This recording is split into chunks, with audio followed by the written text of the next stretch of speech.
So men will look at stuff like this and say, hell yeah. Give me a hell yeah! I said give me a hell yeah! As a member of the Ancient Dude Collective, I too am a victim of the various male fantasies that keep us awake at night, such as, if a zombie apocalypse happened right now, how prepared would I be? What would I need to buy right now to, really be ready for all that? Should I be stocking up toilet paper, guns, ammo, you name it? What would it be like if I took a gun with infinite ammo into medieval times? Would I become an unstoppable god? Oh, also just the Roman Empire, period. Full stop, everything about it, or the primal urge to die during a tragic yet epic self-sacrifice moment to save loved ones or comrades in combat. I don't know, there are untold millions more that us guys have shared across the generations of dudedom. However, one that I've always thought about was how well would I do in a classic medieval sword duel?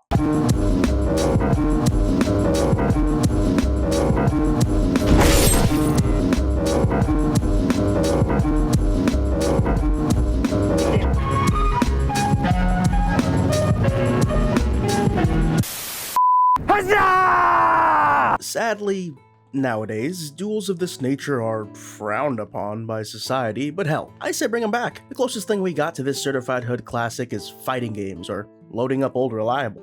Let's do this.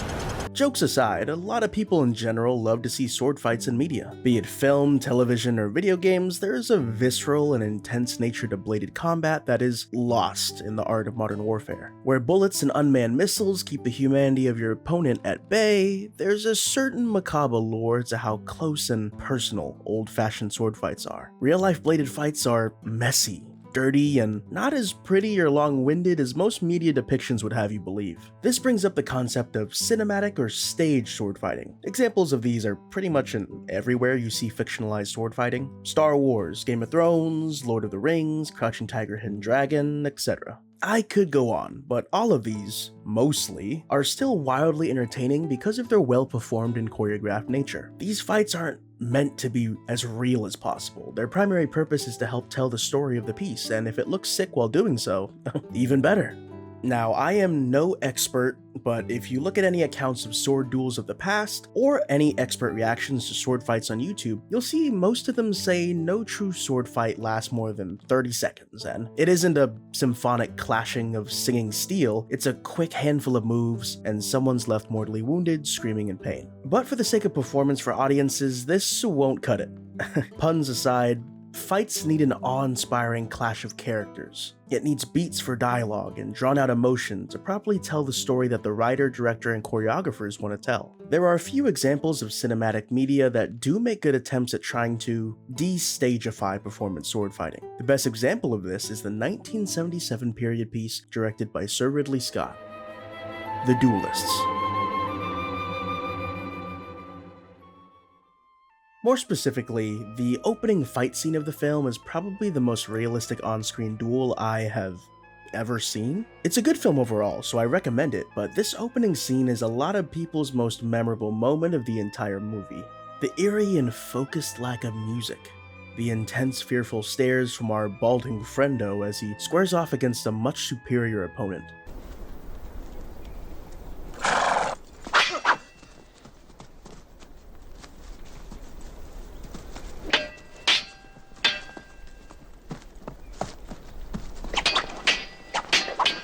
French Hussar Gabriel Farreau, played by the iconic Harvey Keitel. Gabriel is a veteran in this duel, being a cavalryman as this film is set during the Napoleonic Wars. The other is far less experienced. What makes this scene so real is the idea that this character expresses, so vividly, what most films don't focus on. No one wants to get cut. Even with less obvious signs of fear, the cavalryman too shows subtler signs of hesitation and restraint in his attacks and movement. Both men know that the objective is to force the other to resign or pay the ultimate price, but they still exhibit a clear understanding of self-preservation.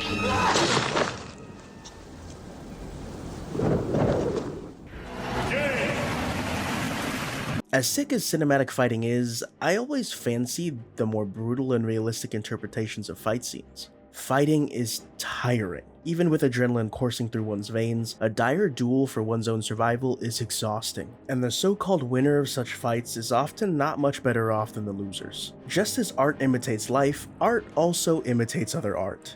So, video games like TV and film also love to portray sword fights in a cinematic and stage-like manner. And who can blame them? Who wouldn't want to control a character who can blitz around at the speed of death? Just like with any of the Jedi-focused Star Wars games, Souls games, and in almost any other sword fighting game, the combat is often more boisterous and spectacular, and there's no issue with that. That type of shit makes you look and feel cool while giving players the proper feedback needed for good gameplay. Even when games like For Honor or Souls have hints of realism, the main focus to make the players feel as badass as possible. That's great and all, but what does a real sword fight look like? And no, not the drunken brawl turned to steel over the honor of fair maidens. I mean a real and proper fight between two skilled fighters. We obviously are centuries past the opportunity to see one in action, but the closest thing we have today is through HEMA, or historical European martial arts.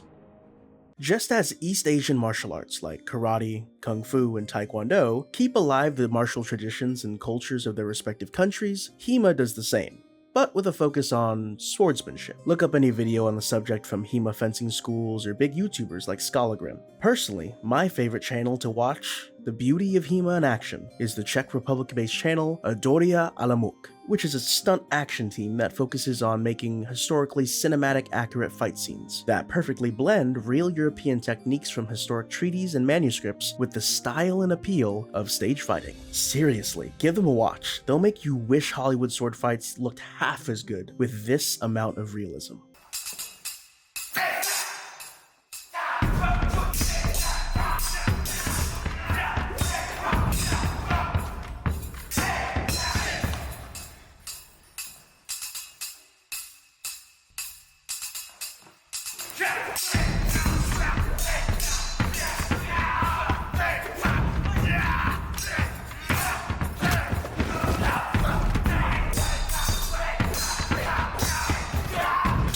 After falling down that rabbit hole, I started to wonder. I like realistic hardcore shooters. No, Daddy, no! But are there any hardcore realistic sword fighting games? Where such shooters emphasize the deadliness of bullets and the real feel of operating ballistic weapons, a sword-based game in this matter, to me at least, would both emphasize the deadliness of bladed weapons while giving the player proper control over their weapon with realistic movements. So, asking around, people gave me the usual recommendations for this: For Honor, Chivalry, Mountain Blade, Kingdom Come Deliverance, and a whole lot more. Now, I played all of these and they're each fantastic in their own way, but they still didn't hit the spot in terms of what I was looking for. Not quite my tempo. Some would nail the 1v1 adrenaline, but be too flashy, while others got the vibe, but would just be too clunky to play.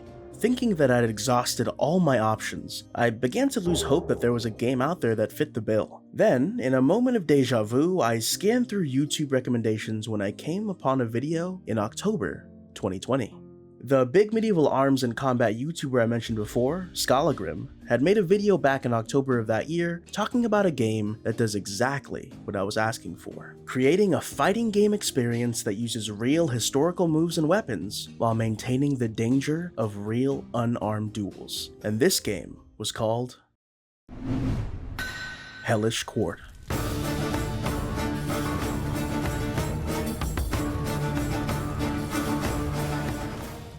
A PC-exclusive 3D 17th century sword fighting game that hit early access on Steam in February of 2021. And before I dive deep into the game, that aspect is very important. Early access. This passion project helmed by two developers in its current state, even in 2024, is little more than a high-end demo. But I think the finished project that they had planned out and what is already here is a great dive, especially for those looking for the experience I've been describing with a little mix of good old Eurojank. I know this isn't specifically in the medieval era of history, but I think this game nails my dream experience. I mean, come on. Deadly sword duels while unarmored? Sign me the hell up. Well, not in real life, but you get what I mean. Upon first glance, you're probably thinking, Hellish Quart? What's the big idea, Drift? The graphics are borderline treasonous to my eyes, and the gameplay looks like dollar store Tekken. Well, my friend, don't be thrown off by this game's presentation, because this game is all about the feel.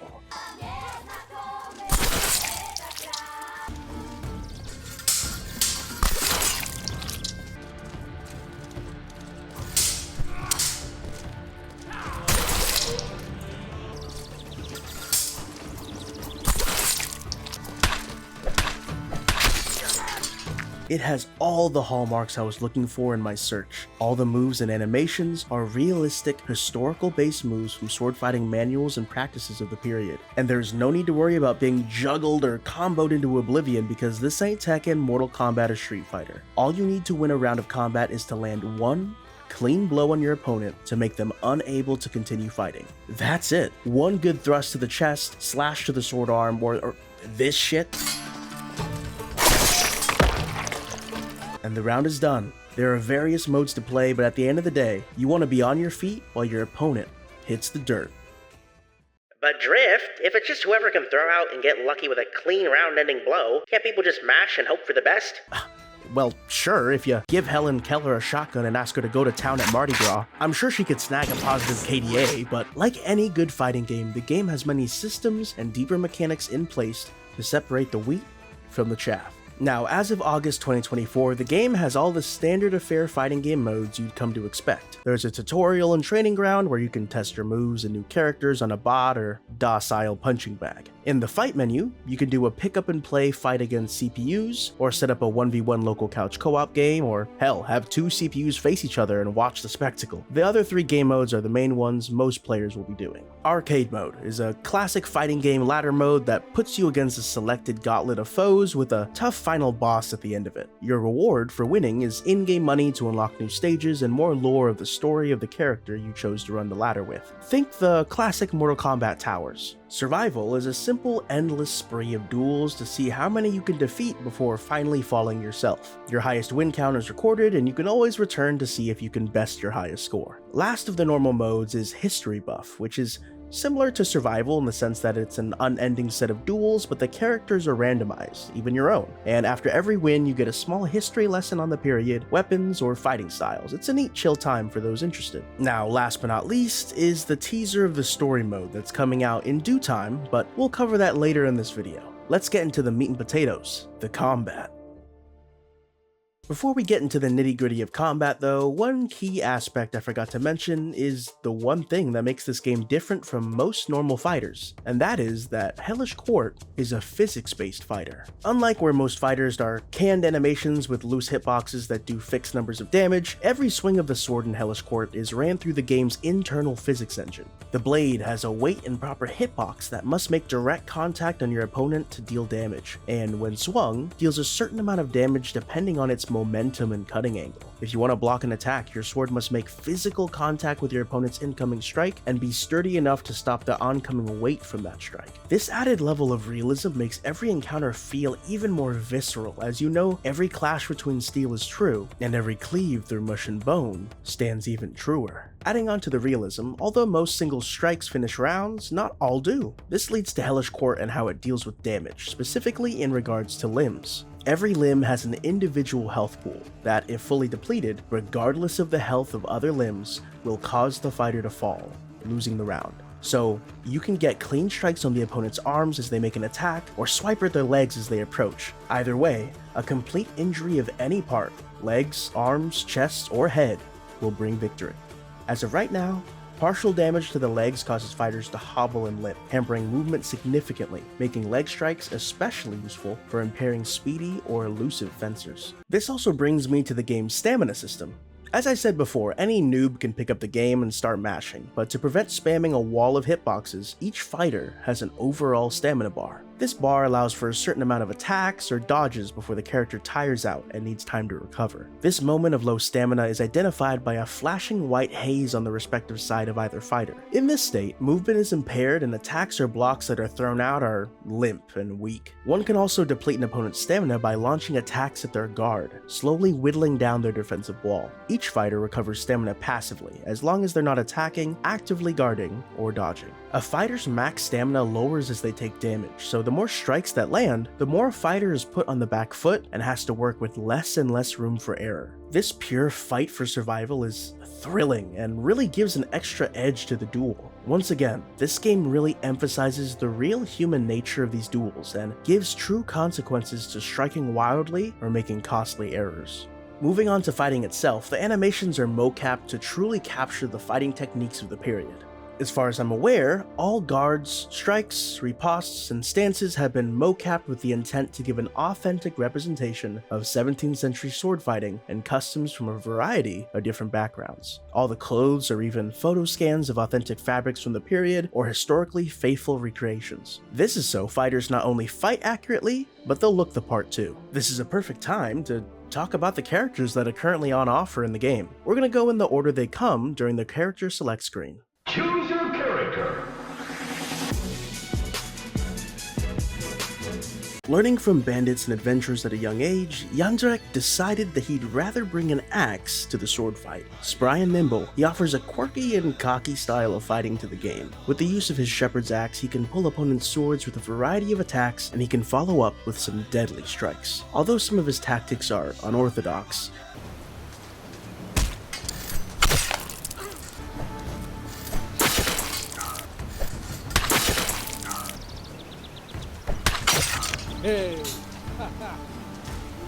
his skill in combat is only matched by his bravado. His wild maneuvers are best used by players of a like mind.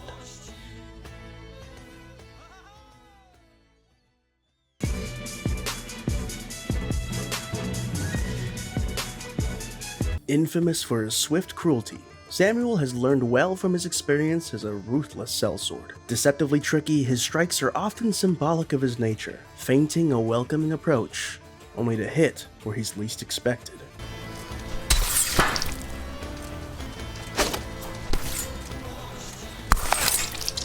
He's arguably the best riposter of the saber fencers, and to be effective, one would have to be as effectively ruthless as Samuel himself.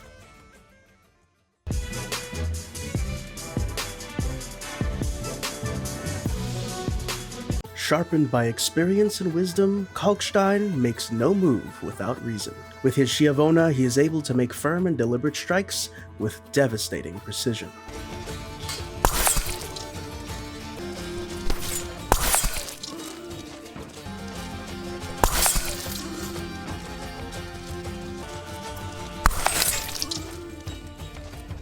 He is a higher skill fighter who requires mastery of a moveset that changes depending on which foot he's leading with. Haste may have long abandoned his body, but his mind and blade remain ever sharp. Mastering this fencer only proves that speed isn't everything.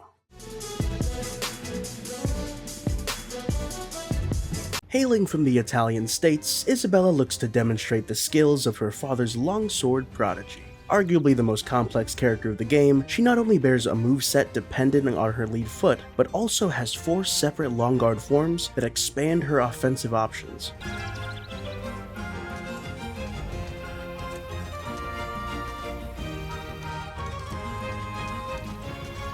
Tough to learn, and even tougher to master, those who wish to duel with her talents may be burdened with a moveset only shackled by the wielder's creativity.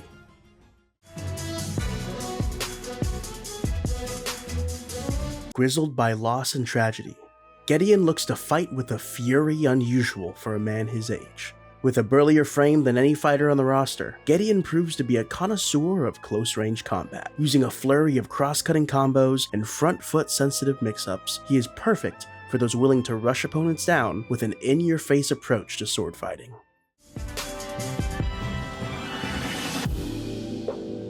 Being one of the original characters the game released with, Jan's overall complexity has stayed low to make him the perfect entry-level character for any new player. As a sort of Ryu character by Hellish Quart standards that bears good speed, combos, and offensive options that gets players familiar with the game's rhythm and pacing. Don't know who to play? Why not start with Jan?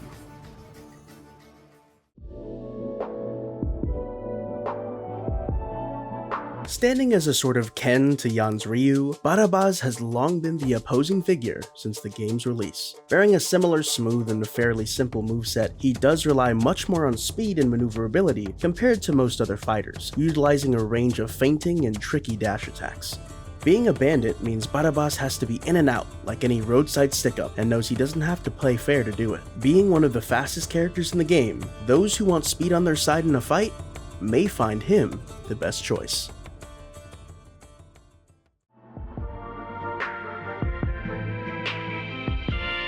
Slight in figure and small in frame, Marie benefits from her sly form as a spy for the French crown. Wielding a classic rapier, she serves to leave opponents riddled with holes aplenty. If she can keep her proper distance, foes find little openings for strikes before her blade point meets flesh. However, her weakness shows when she's forced into close quarters upon her opponent finding their way past her long area of attack.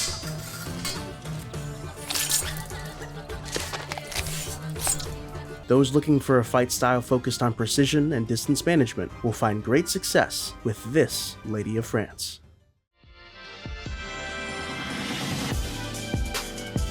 Practitioner of the Hungarian saber arts, Laszlo blitzes his opponents with an unending wall of deadly strikes. He has the unique ability to chain all of his standard combos into one another, even from his sidestepping attacks, creating a stylish and terrifying wave of blows.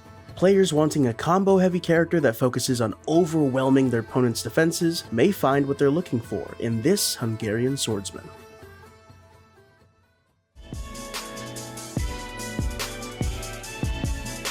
Forced child soldier, then prisoner of war, turned experienced sellsword, Alexander brings with him Matrag, a North African sword style that keeps foes on their toes with a barrage of quick slashes and movement inspired by Eddie Gordo of Tekken renown, best known for his use of Brazilian martial art, capoeira. Similar to Laszlo, Alexander is a combo machine that holds out his blade at an extended cocked position, so he's ready to throw out any combo or counter riposte at a quick flick of the wrist. Those looking to show the might of North African swordsmanship will do well with Alexander and his trusty Nimcha.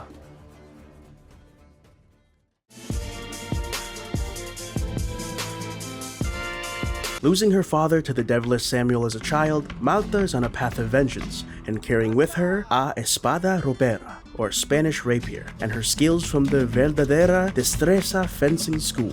Like Marie, her rapier offers complete dominance over long-range fights, where she can control her space between opponents. However, just like Marie, if her opponent is able to close the distance, her greatest strength turns into her greatest weakness.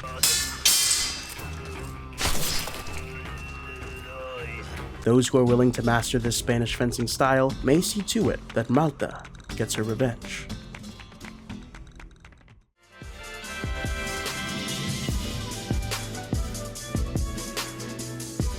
A man of supposed holy virtues still plagued by devilish vices, Father Zera fends foes in the name of the Lord with his German longsword and a bottle of wine. Drunk beyond belief, his skills are still sharp despite his inebriated state. Boasting a high skill ceiling to rival Isabella, his 5 stance moveset and unstable movement make Father Zera an excellent choice for those looking for a challenge and a bit of extra fun.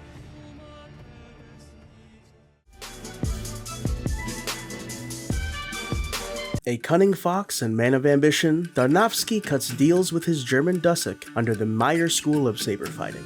A fighter who excels in close range with quick 2-string combos and guard-avoiding strikes, but falls short at a distance due to the physical limitations of the Dusek itself. Those interested in dabbling in the Meyer school of fencing will find much to learn from this old crow.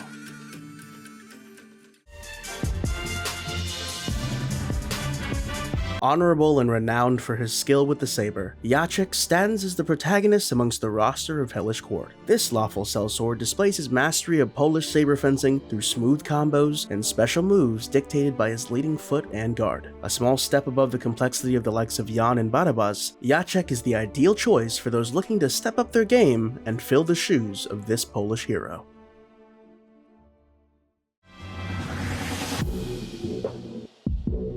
Last but not least, leading a small army of Cossacks, Marina lives upon the robbery, extortion, and kidnapping of small folk and nobles. With the strength of her roguish band and the skill of her saber and kalkan, or small archery shield, she plans to continue her ways until her last breath. Being the latest playable addition to the roster as of the 16th of August 2024, she is the first character to bring a shield to the dueling grounds. This offers her a great defensive game and a lot more protection from strikes at the expense of limb HP and slower attacks relative to her colleagues on the field of battle. Those looking to sword and board their way through a defensive-focused affair can find much enjoyment in piloting the skills of the She-Wolf. And that is officially all the playable cast of characters as of August 2024. But there are a few teased characters still on the way, like Raita, a fencer from the Swedish Empire who has long been teased in the locked character screen since April of 2021. Then there's Sava, a fighter of unknown origins that is teased to be the first fighter to wield two weapons, a saber and a dagger. Last of the teased cast is an unnamed Scotsman who is kilted and kitted with a broadsword. I hope you have a better idea of the cast on offer and are interested in at least one of the fighters in the game. Last but not least, I want to cover the teaser demo of the story mode in development currently for the game that I mentioned earlier. This teaser's a side story of the main narrative, starring our Polish pro-tag Jacek as he's hired by Tarnowski to make sure his uncle doesn't change his will on his deathbed. Tarnowski, being the businessman that he is, looks to ensure that he inherits his uncle's fortune. Trzeba go przypilnować, być przy nim, żeby nie zmienił zapisów. Dalsza rodzina chciwa, a krewni, sam waszmość wiesz jak to jest, tylko w ziemi pewni. A dlaczego waszmość sam tego nie uczyni? Nie chcę, aby pojawiły się plotki, że zmusiłem go na łożu śmierci. Jedź waś do siedliska, ja udam się do Sanoka, do Franciszkanów pomodlić się na spokój jego duszy. 500 czerwonych dla ciebie już odliczyłem. To rozumiem i wyruszam. Dam znać, gdyby stryj odszedł. After sparring and hearing these details from the cutscene, Jacek is off to see his employer's uncle. On the way, he is stopped by two thugs guarding a road through a river ford who say they are hired by Lady Marina, the she-wolf, to keep all trespassers from her land. As you'd think, we settle this on the court, hellishly. Rozkaz był nie wpuszczać! To teraz masz nowy rozkaz. Przepuszczaj! Tak! Tak! Zobaczysz sen!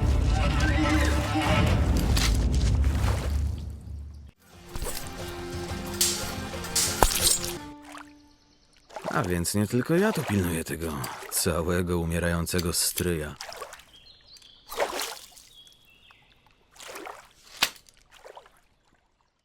After that, we finally make it to Tarnowski's uncle's home, where we are greeted by one of his servants in an awkward fashion.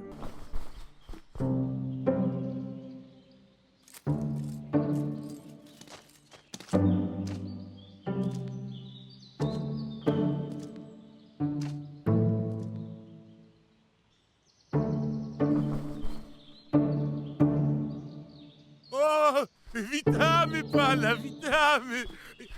Ja już konia oporządzę, pan spokojny. Making our way inside, one of the maids tells Jacek that Mikolaj, the uncle, is in his bed with a monk already at his side. Knocking on the door, the monk reveals himself as Father Ferrurie, or some way, I don't know how to pronounce it, and says that he's locked inside with Mikolaj and refuses to let anyone see him, arguing that one should not be disturbed at their deathbed. He further claims only a clergyman could enter the room. Jacek then asks the maid and servant if there are any priests or monks nearby, when the man mentions a Father Blashley having just left the local village and that Jacek could probably catch up to him if he left right now. On the road again, post-haste, Jacek tracks down Father Blashley's carriage, which is being robbed by none other than our resident bandit, Barabas, and two of his goons. We need the father in one piece, so it's time to get frisky.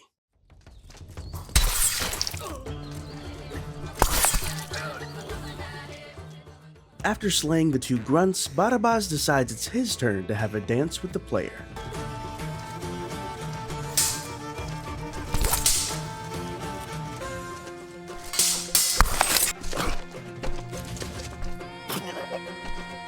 Trasnę ciebie mordowała. Upon beating him thrice, Jacek has him right where he wants him when the father intervenes and asks to spare Barabas' life. Jacek, being a lawful man, abides by the father's wishes, not without a few extra choice words. Jacek immediately explains to the father his current predicament, and Blashley reveals that Father Ferrurie is not a monk, but a cursed man who fears neither God nor the devil. Farurej, benedykty, żaden on mnich. To człowiek przeklęty, nie boi się ani Boga, ani diabła. Those with keen eyes could see that this false father was none other than our drunken swordsman, Father Zera. From there, Blashley agrees to help, and both him and Jacek ride back to Mikolaj's home. The two confront Father Zera by luring him out with one of his greatest weaknesses. Chciałbym podzielić się z tobą garncem okowity. Nie chcesz? To sam go opróżnię. Ku Boże chwale! Gidze, gidze.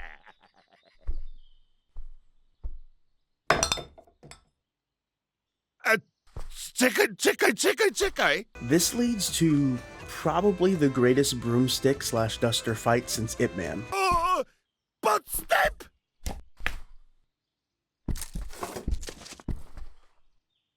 Let's flip a coin. Heads I tell you, tails we go out on a date.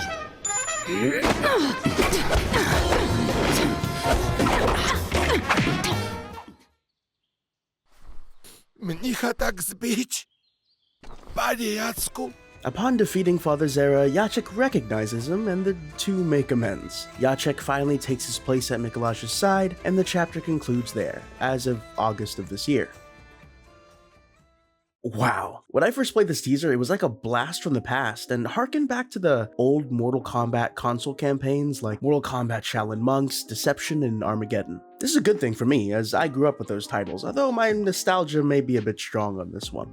Hello there, Shujinko. How are you doing today? I can't tell you how excited I am to see this story mode more fleshed out and for more characters to join this already enticing cast of diverse fighters. It has been 3 years since this game hit early access, and although slow, I have complete faith in this project's two-man developer team. Hi, Editor Drift here to make a small correction. It is a two-person developer team, but not a two-man. It's actually Kubold and his wife. So, you know, more reasons to love this game. It's basically complete couples goals.